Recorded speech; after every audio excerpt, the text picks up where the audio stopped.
अभी हम समझेंगे कि इमेज फॉर्मेशन कैसे होती है, जिसमें यहां पे अगर आप देख पा रहे हैं कि रेडियस ऑफ कर्वेचर जो है इट इज 150, मींस आपका फोकल लेंथ क्या होनी चाहिए, इट विल बी 75 सेंटीमीटर। तो focal length is nearly 75 centimetres, you can see 75 centimetre will be like this. ठीक है, तो 75 सेंटीमीटर आपकी फोकल लेंथ है। तो अगर आपका क्या पढ़ा था हमने, सेंटर ऑफ कर्वेचर पे अगर आप किसी भी ऑब्जेक्ट को रखते हैं, means if you place an object at 150, ठीक है, यहां पे अगर आप ऑब्जेक्ट को रखते हैं, ये थोड़ा सा एरर ले रहा है, इसमें अगर आप ऑब्जेक्ट को रखते हैं सेंटर ऑफ कर्वेचर पे तो आपकी इमेज जो फॉर्म होगी वो होगी सेंटर ऑफ कर्वेचर पे। वहीं अगर आप इस ऑब्जेक्ट को बहुत दूर ले जाते हो तो देख रहे हो कि जो आपकी इमेज है वो छोटी होती रहती है। और अगर ये इन्फिनिटी पे है, इन्फिनिटी पे ये फिजिबल नहीं है, लेकिन अगर ये इन्फिनिटी पे है तो आपकी इमेज बिल्कुल फोकस के ऊपर जाके मिलेगी। ठीक है, तो इसको हम पास लेके आते हैं और देखते जाइए कि जो आपकी इमेज है वो कैसे वेरी करती है।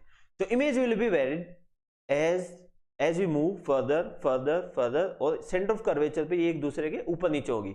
तो यहां पे आपका ऊपर की साइड हेड है, नीचे की साइड इसका इमेज का हेड है।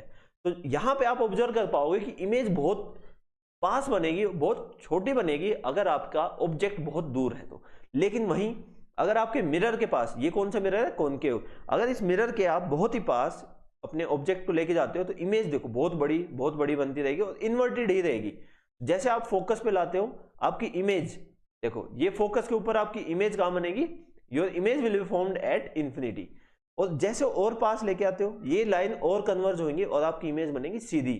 सीधी का मतलब वर्चुअल, वर्चुअल मीन्स मिरर के जस्ट बैक साइड में आपकी इमेज बनेगी।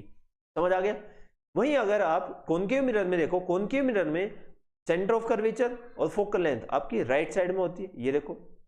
तो यहां पे इमेज जो है हमेशा छोटी बनेगी, कितना भी आप पास आ जाइए, लेकिन जो आपकी ऑब्जेक्ट है उसके कंपैरेटिवली इमेज साइज हमेशा छोटा रहेगा। जितना छोटा रहेगा देखिए, ठीक है, और हमेशा वर्चुअल होगा।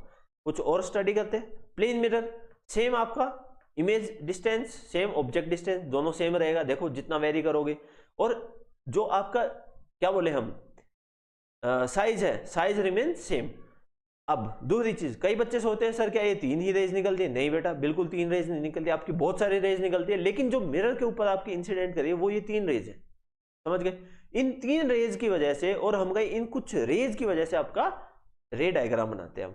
कंफ्यूजन ना हो इसके लिए कम नंबर ऑफ रेज लेते हैं। उम्मीद है ये समझ आ गया होगा। चलो और क्लियर समझने के लिए आप वीडियो में बने रहिए।